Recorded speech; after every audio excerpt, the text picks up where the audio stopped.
Faversham, UK. We're listening to a bit of Al Foster. I was very fortunate to get a surprise package from Teddy.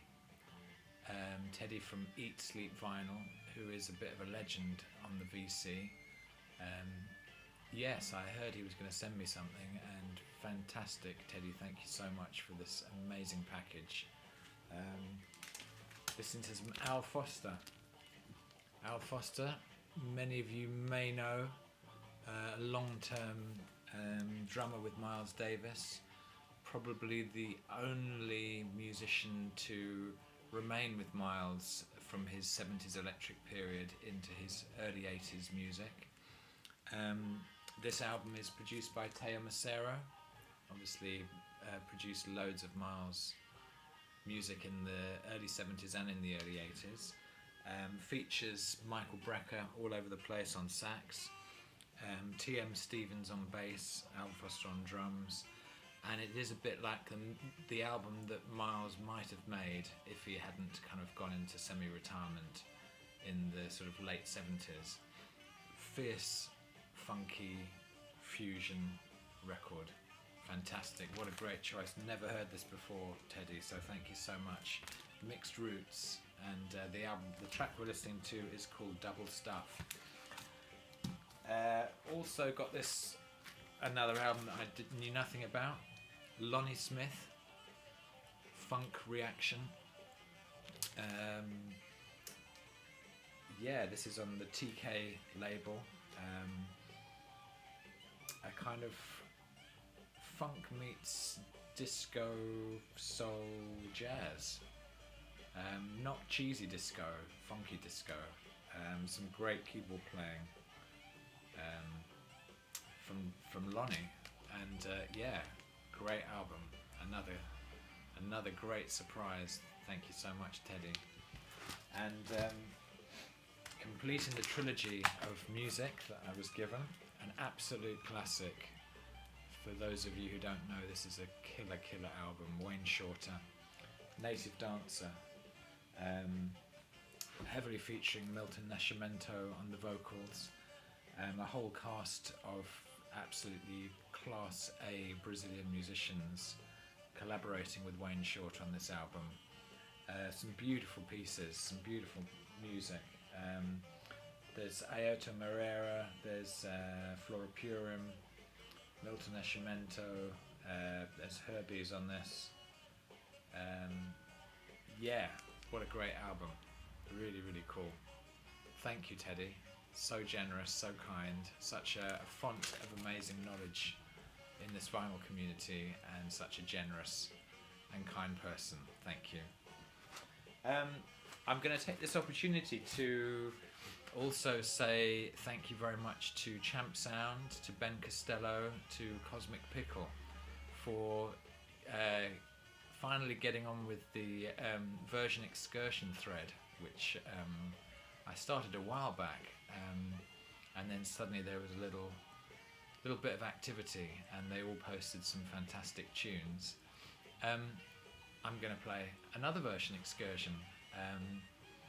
Some interesting stories going back to really my very, very early introduction to music, and my mum was a massive Beatles fan, so I very much grew up with all of the Beatles albums and singles as they came out, with our little dance set record player, stacking the 45s, selecting the tunes, learning all the words to the songs. And my version Excursion tune for today is off the Hard Day's Night album. It's the beautiful kind of ballad track, I guess, really, And I Love Her. Really beautiful tune.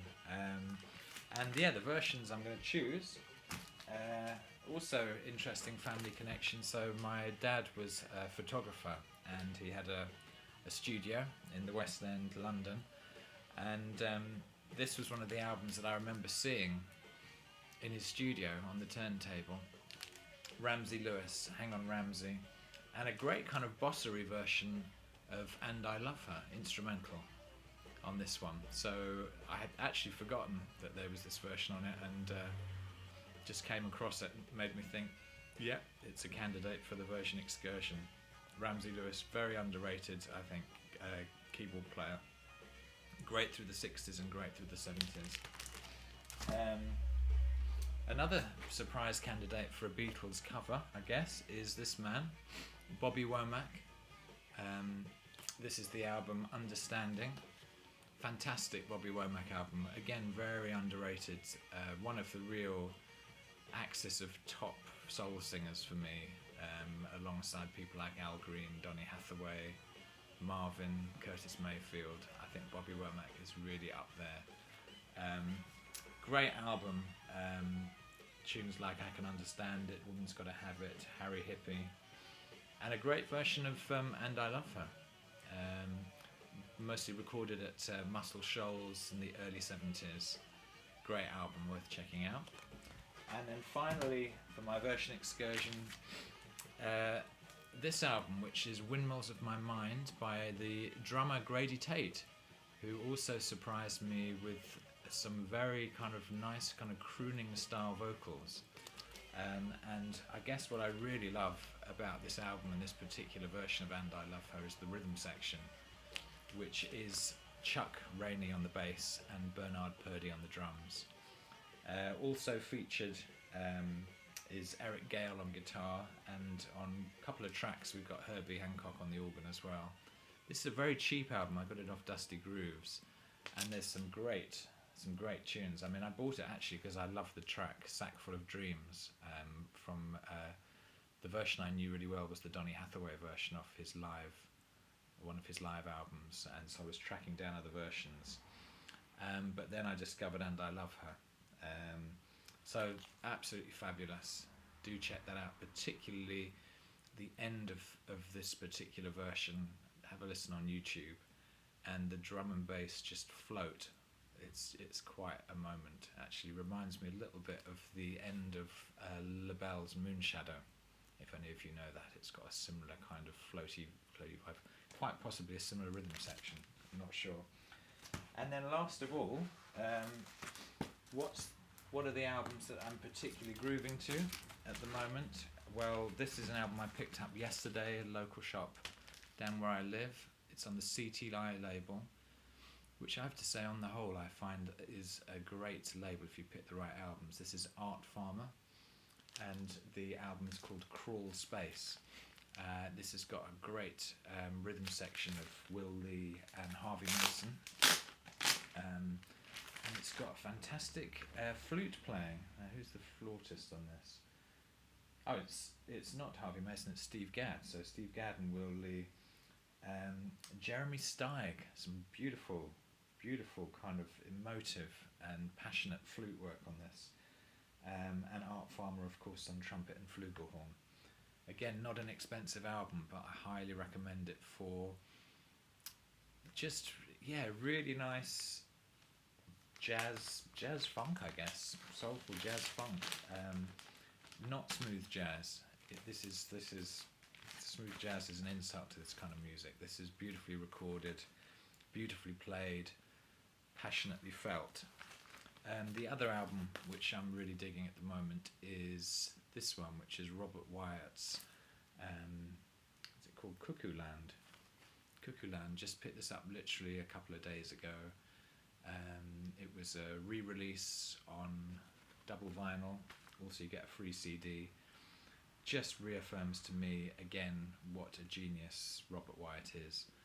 He's like, he should be as celebrated as someone like Kate Bush in terms of his totally authentic and original and innovative voice, arrangements, writing, the kind of that sort of delicate vulnerability of his voice and his attention to, he loves great pop music, but also, a deep love of jazz and some fantastic musicians, some brilliant collaborators all over this album. I think Phil Manzanera's on it, Gilad Atzmon, Annie Whitehead, Karen Mantler, Michael Mantler's daughter, sings on quite a few tunes. Yeah, I mean, I'm still just getting on with it. A bit of a weird 80s style keyboard sound that Robert seems to go for on this album, but once you get over that, there's some fantastic playing, some fantastic tunes, just really ploughing his own creative furrow as ever. And then the last album, which I picked up yesterday, a real classic, Donald Byrd's Street Lady. Bit of a cheesy cover, but this was a Blue Note album, Mizell, one of the Mizells, Larry Mizell production, very funky. I think it's Chuck Rainey again on the bass. He's everywhere.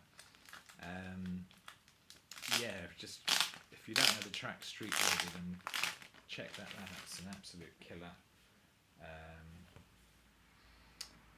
Yeah, it's Chuck Rainey on the bass, and this is the one with Harvey Mason on the drums. Another great track is Witch Hunt. Check that one out as well. Nice gatefold cover. Yeah, love it. Absolutely pure kind of Mizell Brothers, Donald Byrd, Blue Note, their own kind of sort of funky fusion, sensational stuff. So that's all. Yes, hope everyone's well. Please comment, and see you all very soon. Thanks. And thank you again, Teddy.